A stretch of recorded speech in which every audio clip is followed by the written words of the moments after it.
Read Aloud, Promises to Keep, pages 22 through 27.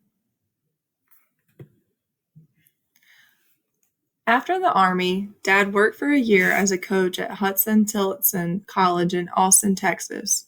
He then played baseball in the Negro Leagues for one season, 1945.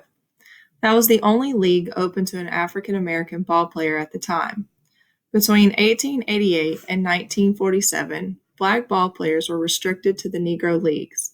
The Negro Leaguers played a unique and exciting style of baseball that entertained millions in small towns and big cities across America. Negro League teams gave us great players such as Satchel Paige, Josh Gibson, Willie Mays, and Henry Hank Aaron. Despite the glory associated with Negro League baseball, it was still a part of a discriminatory system.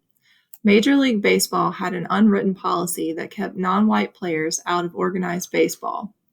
Black players were denied the opportunity to play in the major leagues.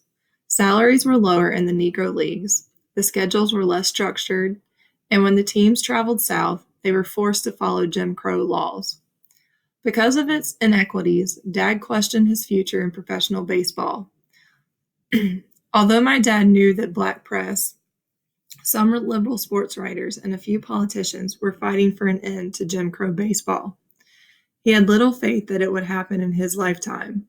Little did Dad know that change was close, or that he was the prime candidate to break down the racial barrier. The end of World War II signaled a turning point in America in many ways. Segregation was one area that was certain to change. The black veterans returning from World War II were more determined than ever to abolish segregation. In 1948, President Harry S. Truman announced an end to segregation in the U.S. military. Other people were just as interested in desegregating civilian life. Some of them started with sports. Because of its significance to American culture, baseball was the first team sport targeted for change. American baseball, which grew out of British ball and stick games like cricket and rounders, gained in popularity during the Civil War. By the end of the war, baseball was considered America's pastime.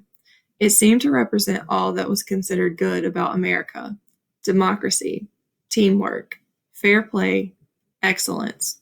It also represented America at its worst: divided, discriminatory, unjust.